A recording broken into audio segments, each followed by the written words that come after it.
வெள்ளக்காடு Chidambarapuram கணக்கட்ட borewell போட்டு ஃபெயிலியரான இடம். இதில் முதல் ஸ்கேன் 600 அடி ஆழத்துக்கு ஸ்கேன் நடக்கு.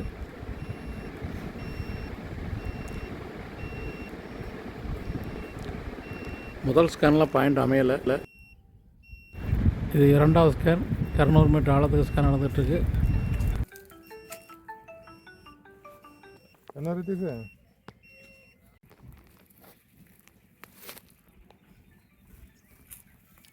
ரெண்டாவது ஸ்கேனில் ஒரு பாயிண்ட்டு 18 மீட்டருங்கிற டிஸ்டன்ஸில் 60 மீட்டருங்கிற ஆழத்தில் ஒரு பாயிண்ட்டு அடையாளம் காணப்படுகிறது.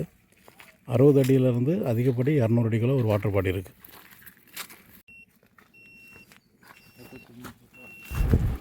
இது மூணாவது ஸ்கேனு 200 மீட்டர் ஆழத்துக்கு ஸ்கேன் நடந்துகிட்ருக்கு.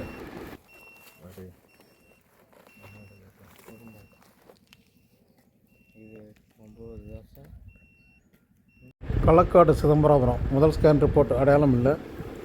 இரண்டாவது ஸ்கேனில் 60 மீட்டர் ஆழத்தில் ஒரு வாட்டர் பாடி இருக்குது, அது அடையாளம் இருக்குது. இது மூணாவது ஸ்கேனில் ஒரு பாயிண்ட் அடையாளம் இருக்குது 100 மீட்டர் ஆழத்தில். இது உதயாபுரி நகர் கீழ்நத்தம் பஞ்சாயத்தை சேர்ந்த இடம். ஒரு 2.5-3 சென்ட் இடம். இதில் முதல் ஸ்கேன் வடகிழக்கு தென்கிழக்கையும் தென்மேற்கையும் இணைச்சி முதல் ஸ்கேன் நடந்துகிட்ருக்கு. 400 அடி ஆழம். உதயாபுரி நகருடைய முதல் ஸ்கேன் ரிப்போர்ட்டு. ஒரு பாயிண்ட் அடையாளம் இருக்குது. அது தெருவில் போகக்கூடிய பைப் லைன் எப்படின்னு தெரியல. இது பக்கத்து வீட்டு தண்ணி தொட்டி இருக்குது, அதனுடைய வெயிட்டாக இருக்கலாம். இது பிடானேரி சிட்கோ பகுதி. தண்ணி பார்க்க வந்தாங்க. ஏற்கனவே இங்கே 2 பேருக்கு இப்போ 2 சிட்கோ பகுதியில் ஆய்வு செய்து போர்வெல் போட்டு தண்ணி வந்துட்டு அவங்க ரெஃபரன்ஸ் எல்லாம் இது வந்திருக்கு. சரி, அதுக்குள்ளே சார் ஃபோன் போட்டாங்க. சரி, வந்து முடிச்சுட்டு அப்புறம் சாப்பிட போவோம் அப்படின்னு சொல்லிட்டு வந்துட்டேன் திருப்பி. சரி, போயிட்டு வாங்க, பார்த்து. இந்த சிட்கோ, அதாவது பிடானேரி சிட்கோ, நாசரத்து அருகே உள்ள பிடானேரி சிட்கோவுக்கு இது 3வது சைட்டுக்கு வந்திருக்கோம். முதல் சைட்டு அங்கே பொருள் பாயிண்ட் பார்த்து கொடுத்து தண்ணி வந்துச்சு. அவங்கள்ட்ட நம்பர் வாங்கி இந்த எதுக்கு புறம் உள்ள அந்த சைட்டில் ஒரு 3 வாரத்துக்கு முன்னாடி தான் பார்த்து கொடுத்தோம். உடனே பொருள் போட்டார், அங்கேயும் தண்ணி வந்துட்டு இப்போ அவங்க ரெஃபரன்ஸில் இந்த சைட்டுக்கு வந்திருக்கோம்.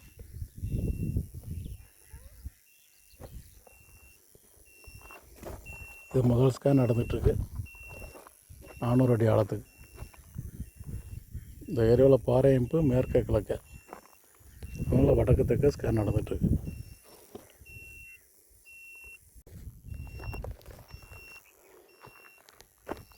இது 2வது ஸ்கேன். 2 பில்டிங்குக்கு இடையில் இது 2வது ஸ்கேன் நடந்துகிட்ருக்கு.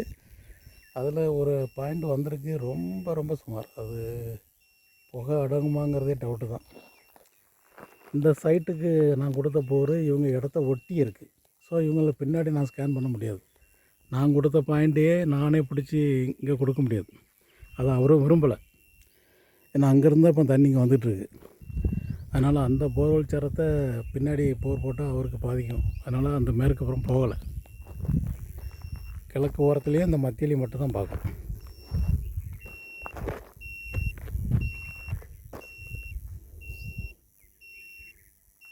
மத்தியில் பார்த்ததில் 2 பாயிண்ட்டும் வந்துருக்கு. ஒரு பாயிண்ட்டு வடக்குள்ள பாயிண்ட்டு கரெக்டாக அந்த போர்ச்சரம் வருது. ஏற்கனவே நான் பார்த்து கொடுத்து உள்ள போர்ச்சரம் வருது. அதனால் அதை விட்டுட்டு இங்கே தெற்க ஒரு பாயிண்ட் வருது. இந்த தெற்கு பாயிண்ட்டை தான் போட சொல்லணும். இது அவர் போருக்கு இதுக்கும் சம்மந்தம் கிடையாது.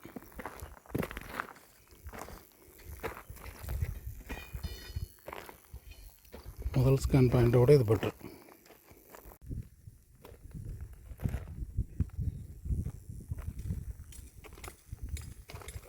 பிடானேரி சிட்கோ முதல் ஸ்கேன் ரிப்போர்ட் இது. இதில் ஏறக்குறைய தண்ணி இல்லை. 2வது ஸ்கேன் ரிப்போர்ட்டில் 2 பாயிண்ட் வருது. அதில் தெற்குள்ள பாயிண்ட்டை பரிந்துரை செய்யப்பட்டிருக்கு. 60 to 80 அடி ஆழத்துக்குள்ளே ஒரு சுமாரான ஒரு வாட்டர் பாடி இருக்குது. ஸோ தேவையான அளவு அதுக்கு கீழே அந்த மேலே உள்ள தண்ணியை சேமிப்பதற்காக ஆழமாக போர்வெல் போட்டுக்கலாம்.